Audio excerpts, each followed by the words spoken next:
Guys আমরা দেখতে পাচ্ছি ফ্রি ফায়ারে কোন একটি ব্যাংকের উপরে কোন একটি লোক প্যারাশুট দিয়ে নামার চেষ্টা করছে। আর এই ব্যাংকটি ছিল ফ্রি ফায়ার ওয়ার্ল্ডের সবচেয়ে বড় ব্যাংক, দামি ব্যাংক। আর এই শহরে যারা বসবাস করতো সবার ব্যাংক অ্যাকাউন্ট ছিল এই ব্যাংকে, আর সবাই এই ব্যাংকে সব টাকা পয়সা যা স্বর্ণ অলংকার সব এখানে জমা রাখতো। এরপর আমাদের সেই লোকটি ছাদের উপর নামে এবং সেখান থেকে নিচে নামার জন্য চেষ্টা করে, একটি দড়ি বেয়ে নামার চেষ্টা করে। আর সেখানে ছিল দুটি ভয়ঙ্কর সিকিউরিটি গার্ড।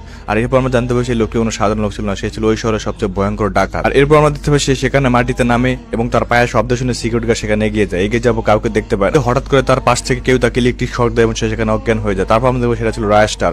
আর রায়স্টার ছিল মূলত সেখানে সবচেয়ে ভয়ঙ্কর ডাকাত। গাইজ আপনি রায়স্টারকে ভালোবাসে থাকেন অবশ্যই ভিডিওতে আপডেট দিবেন। আর যদি আপনি ফ্রি ফায়ার গেমকে ভালোবাসে থাকেন তাহলে অবশ্যই কমেন্ট বক্সে লিখবেন আই লাভ ফ্রি ফায়ার, আমি তো লিখে দিয়েছি। আর যদি আপনি আমাদের থেকে ডায়মন্ড দিতে চান তাহলে এখনই ভিডিওটি শেয়ার করে দিন এবং আমাদের সঙ্গে থাকুন। আর এবার আমরা দেখতে পাচ্ছি সেখান থেকে রায়স্টার চলে যাচ্ছিল কোনো এক লিফটের মাধ্যমে কোনো এক জায়গা, আর সেখান থেকে চলে সে মেইন লকারের দিকে চলে যাচ্ছে, কারণ প্রত্যেকটা ব্যাংকে একটা মেইন লকার থাকে, সেখান থেকে শত মূল্যবান জিনিসগুলো। আর সেখানে রায়স্টার চলে যায়। রায়স্টার সেখানে গিয়ে গোপন কিয়ের মাধ্যমে সে লকারটি খুলে ফেলে এবং আশেপাশে খুঁজতে থাকে সে মূল্যবান জিনিসটি কোথা ছিল। মূলত রায়স্টার এখানে এসেছে ডায়মন্ড চুরি করার জন্য, যেটা ফ্রি ফায়ার থেকে সবচেয়ে দামি জিনিস। আর সে সেটা সেখানে দেখতে পায় সেটি একটি গ্লাসের ভিতরে বন্দি করা ছিল একটি সুরক্ষিত অবস্থায়। আর এটা দেখাবো রায়স্টার অনেক খুশি হয়ে যখন সে সাথে সাথে ভিতরে একটি হাত দেয়, হাত দিয়ে একটি ডায়মন্ড নেওয়ার চেষ্টা করে। যখন সে ডায়মন্ডটি হাতে নেয় তখন সে অ্যালার্ম বেজে ওঠে, সেখানে সিকিউরিটিরা চলে আসে। মূলত ব্যাংকে কোনো স্পেশাল জিনিসকে হাত দিয়ে সেখানে অটোমেটিক অ্যালার্ম বেজে ওঠে, আর সেটাই হয়েছিল তার সাথে। সাথে সাথে বাইরে অনেকগুলো পুলিশের গাড়ি চলে আসে। আর এরপর আমরা লক্ষ্য করে দেখতে পাই সেখানে পুলিশ অফিসার হিসেবে ছিল অ্যাডাম। বলে রাখা ভালো সেই শহরের সবচেয়ে চৌকস এবং চতুর পুলিশ অফিসার হিসেবে নির্বাচিত ছিল অ্যাডাম। সে ছিল সেখানে সবচেয়ে ভয়ঙ্কর পুলিশ। তখন সে তার গাড়ি থেকে নামে এবং সে অন্যকে কমান্ড করে ভিতরে যাওয়ার জন্য। সাথে সাথে পুলিশের স্কোয়াড গুলো ভিতরে চলে যায় তাকে মারার জন্য। গাইজ সবচেয়ে কম সময় কম টাকা ডায়মন্ড টপ করতে আপনি আমাদের ওয়েবসাইট থেকে টপ করতে পারেন। আমার ওয়েবসাইটের নাম FRTOP.com। আর সেখান থেকে এবার ডায়মন্ড টপ করতে হচ্ছে স্ক্রিনের উপর দেখতে পাচ্ছেন। সিম্পলি গুগল ক্রোম পেজে চলে যাবেন, সেখানে গিয়ে সার্চ করবেন FRTOP.com। তখন প্রথমে আমাদের ওয়েবসাইটে চলে আসবে, সেখানে ঢুকে একটা অ্যাকাউন্ট ক্রিয়েট করে নেবেন, আবার জিমেল বা ফোন নাম্বার দিয়ে তারপর সেখান থেকে নিজে ডায়মন্ড টপ করতে পারবেন। হ্যাঁ, আমাদের ওয়েবসাইটে অটোমেটিক হওয়ার কারণে আপনি যে কোনো সময় টপ করতে পারবেন কারো হেল্প ছাড়াই। গাইজ এরপর দেখতে পাচ্ছি অ্যাডাম ক্রিমিনালটিকে ধরার জন্য তার বাইক নিয়ে তাড়া করছে। আর অ্যাডামটির কাছে ছিল ভালো যেমন বাইক, সেমনি ক্রিমিনালের কাছে ছিল সে একটি ভালো ওয়েব। তো কাউ থেকে কেউ কম ছিল না, তারা খুব দৌড়াদৌড়ি করতেছিল পিকের এবং মাঠের ভিতরে অন্য জায়গা দিয়ে, কারণ তারা চাচ্ছিল যে কেউ কাউকে হারাতে না। তাদের দুজনই বাইকিং স্কিল খুব ভালো ছিল, তারা একে খুব হারা মানতে পারছিল না, কারণ যেভাবে অ্যাডাম যাচ্ছিল সেভাবে কিন্তু ক্রিমিনালটি পালিয়ে যাচ্ছিল। গাইজ আপনিও চাইলে আমাদের থেকে ফ্রিতে উইকলি রেট নিতে পারেন। এই জন্য আপনাকে 3টি কাজ করতে হবে। প্রথমত আপনাকে ভিডিওতে বেশি বেশি শেয়ার করতে হবে, দ্বিতীয়ত একটি লাভ রেট দিতে হবে, তৃতীয়ত আপনার কমেন্ট বক্সের ভিতরে আপনার ইয়ার রিকোয়েস্ট দিয়ে দিবেন, যেটাতে আমি আপনাকে ফ্রেন্ড রিকোয়েস্ট পাঠাবো। এবং আমাদের ভিডিওতে প্রথম থেকে শেষ পর্যন্ত কিছু কোড দেওয়া রয়েছে, যে কোডগুলো সম্পূর্ণ কালেক্ট আপনার ভিডিও কমেন্ট বক্সে দিতে হবে। আর এই সবকিছু যে সঠিকভাবে করবে তাদের ভিতরে আমরা দুজনকে দিয়ে দিব উইকলি লাইট। আর গত ভিডিওতে আমাদের সবকিছু ঠিকঠাক ভাবে করে এই দুই ভাই আমাদের থেকে উইকলি লাইট দিতে নিয়েছেন, তাদের স্ক্রিনের উপর দেখতে পাচ্ছেন তাদের ডায়মন্ডের স্ক্রিনশট।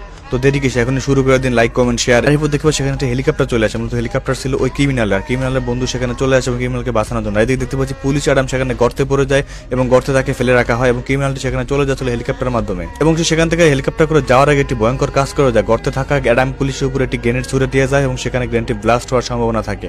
আর সে সেখান থেকে চলে যেতে থাকে। আর এই দৃশ্য দেখার পর যখন অ্যাডাম বুঝতে পারে যে গ্রেনেডটি ব্লাস্ট হলে সেখানে মারা যেতে পারে, সে সেখান থেকে গর্ত থেকে দ্রুত উঠে যায় এবং সে সেখান থেকে পালানোর চেষ্টা করে। কিন্তু ভাগ্যবশত সে উপরে ওঠার পরে গ্রেনেডটি ব্লাস্ট হয়ে যায় এবং সে সেখানে অজ্ঞান পড়ে যায়। সাথে সাথে দেখতে পাই সেখান থেকে অন্য পুলিশের গাড়ি এবং পুলিশ অ্যাম্বুলেন্স চলে আসে তাকে রেস্কিউ করার জন্য। অ্যাডামকে নেওয়ার জন্য সেখানে রেস্কিউ টিমগুলো খুব দ্রুত চলে আসে, কারণ সবাই জানতো যে অ্যাডাম সবচেয়ে ভালো অফিসার, তাকে হারাতে চাচ্ছে না পুলিশ ডিপার্টমেন্ট। এরপর দিকে আমরা দেখতে পাই অ্যাডাম একটু হসপিটালে ভর্তি ছিল, তার সারা গায়ে ব্যান্ডেজ করা ছিল। সে মূলত অনেক আহত অবস্থা ছিল, তার মাথা হাত পা সব কেটে গিয়েছিল এবং সে খুব দক্ষ অফিসার হওয়া সত্ত্বেও সেখানে হার মানতে চাইছিল না। সে চাইছিল যে তাকে আবার ধরবে, সে ওই অবস্থার প্রস্তুতি নেওয়ার চেষ্টা করছিল। আর কিছুক্ষণ পরে আমরা দেখতে পাই পুলিশের হাইকমান্ড থেকে তাকে ফোন করা হয়। হাইকমান্ড জানতো তার মতো দক্ষ অফিসার হাজার একটা পাওয়া যায় এবং সাহসী।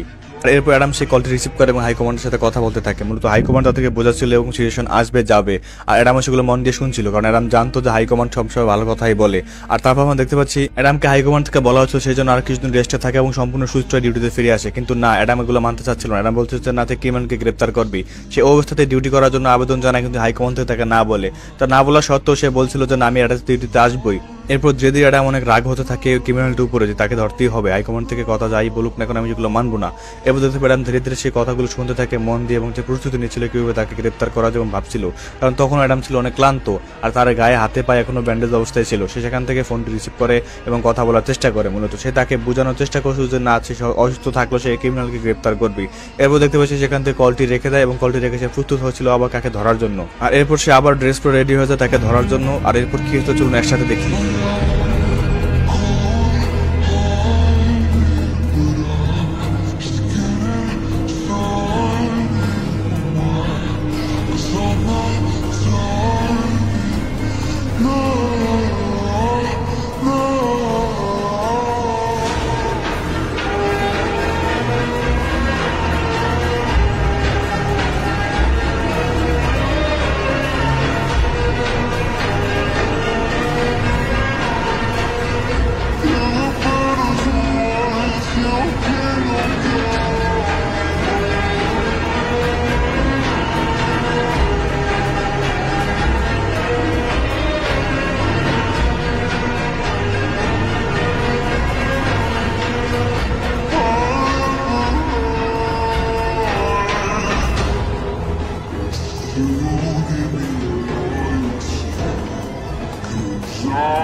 Calling me royalty.